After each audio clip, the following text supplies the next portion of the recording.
Aurora relied on outside tool makers to produce their slot car body molds. More often than not, finished patterns were sent to Ace Tool and Die in Newark, New Jersey, where a large quantity of Aurora steel production molds were cut. When complete, the tools were delivered to West Hempstead and production commenced. Meanwhile, Derek Brand was only one man, and Aurora needed more automotive variety than he alone could design. To enhance development, Aurora occasionally turned to HMS, a Willow Grove, Pennsylvania company that designed Aurora model kits, including the now classic monster figure kits. HMS technicians carve patterns in acetate, a medium that is easier to use than wood, but less stable. Interestingly, HMS generally carved its patterns in HO scale, a practice that limited detail. HMS patterns went to Farriott Brothers in Toledo, Ohio for tool cutting. Farriott manufactured Aurora figure kit tooling as well as molds for Mark's playset figures.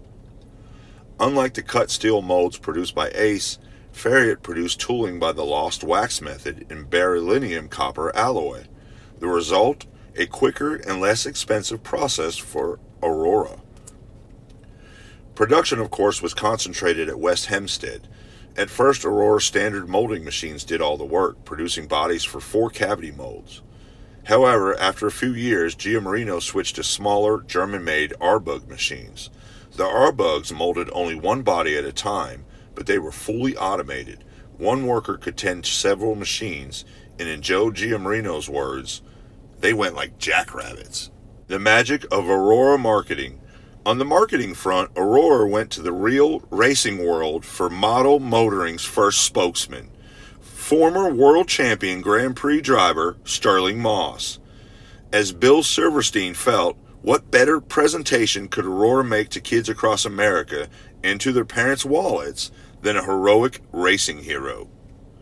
Overnight, Stirling Moss's photo graced the cover of Aurora's model motoring catalog, and he served as chief steward of the second Ford Aurora Grand National Model Motoring Championship. Silverstein knew the racer's winning personality matched his winning ways on the circuit. He also had one other important qualification. He was retired and available for full-time representation.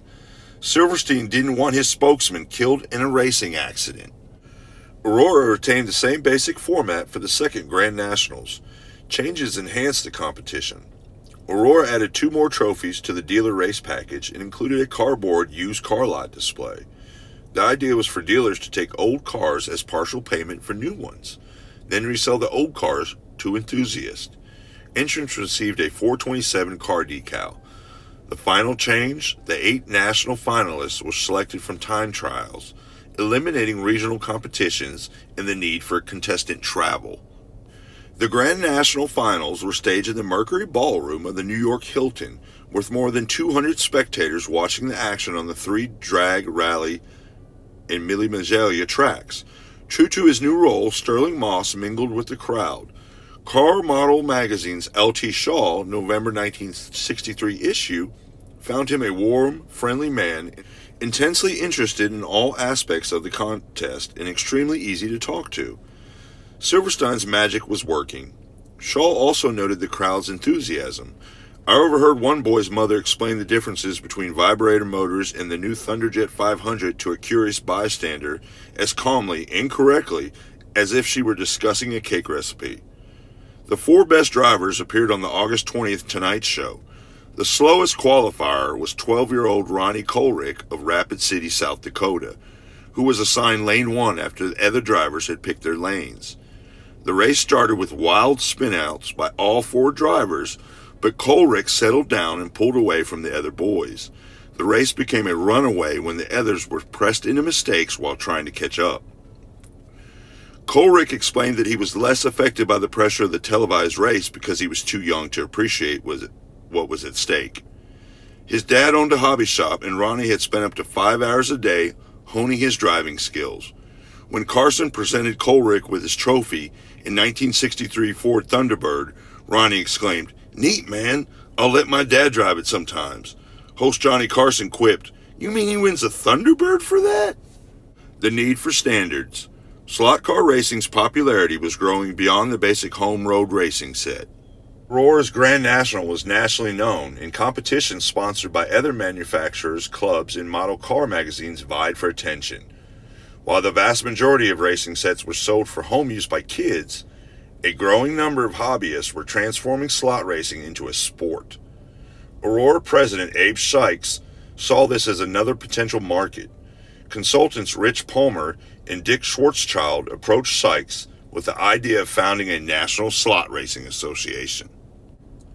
Abe Sykes supported the concept. The result, the Miniature International Racing Association, or MINRA for short. Naturally, Aurora's connection was kept secret. Sykes put up to $20,000 to launch the organization, but left operations to his consultants. Initially, MINRA's official headquarters was in Englewood, New Jersey, but after a few months it was moved into an office in Palmer's store. Homer Herlovas, or Lovovis as he spelled his name for public purposes, well-known Sports Car Club of America driver and officer, was named executive director. Like any sanctioning association, MINRA's mission was to establish order and uniformity to the infant sport of slot car racing. Before MINRA, each manufacturer and racing organization set its own standards and made its own rules. The result was chaos. For the sport to grow, it needed a national organization. MINRA, Aurora hoped, would be that organization. At the 1963 HIAA National Convention, Homer Lovovis spoke about MINRA, and Aurora's John Cuomo, chairman of the HIAA Slot Car Committee, urged hobby shops to set up race centers along MINRA guidelines. Lovovis said MINRA would produce a rule book setting standards for layouts, race management, and car classification. It would also begin publishing In the Groove, a newsletter for the slot car community. MINRA would supply mail-order trophies and other items necessary for a top-quality race. MINRA members would receive, In the Groove, a membership card and club pin. It was a well-formed concept that deserved support. In the Groove's first issue appeared in February 1963. Considering its hidden benefactor, the newspaper was remarkably even-handed in its treatment of manufacturers other than Aurora. MINRA sponsored its first national championship race, a drag, at Schwarzschild's Kingston, Pennsylvania shop. Unlike Aurora's Grand Nationals, there was a twist.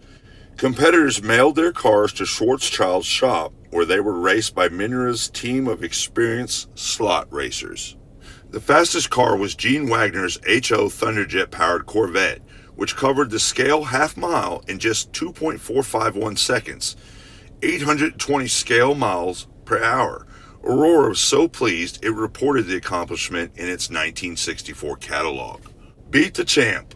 All good things get a little weary with repetition, so Aurora changed course for 1964's third annual Ford Aurora Grand Nationals. Many hobby dealers had lost their enthusiasm for in-store racing, but Aurora's Bill Silverstein was undaunted.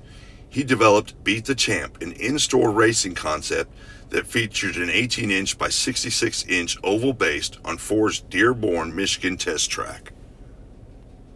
Silverstein's plan was simple: time a real-life race car driver's performance on the oval, then encourage kids around the country to beat the champ's time on their local hobby shop track.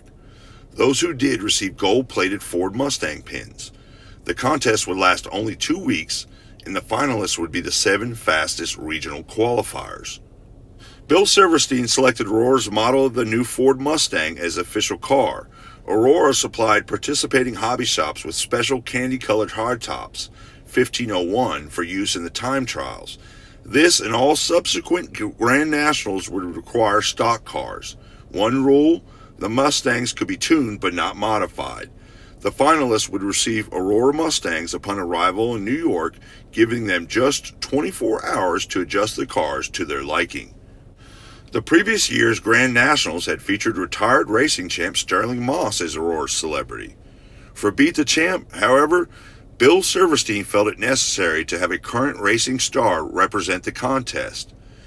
To that end, he recruited NASCAR all-time money winner Glenn Fireball Roberts as official champ. Fireball flew to Dearborn to kick off Beat the Champ at a reception for Ford executives and hobby industry representatives. Following the reception, he flew to Charlotte, North Carolina for the annual 600-mile NASCAR event. 7 minutes into the race, a car spun out ahead of Roberts. His car sideswiped another, veered into the infield, flipped, and burst into flames. A fellow driver pulled Fireball from the wreckage, but Aurora's spokesman was burned over 70% of his body because he had refused to wear a fireproof suit. He died 5 weeks later.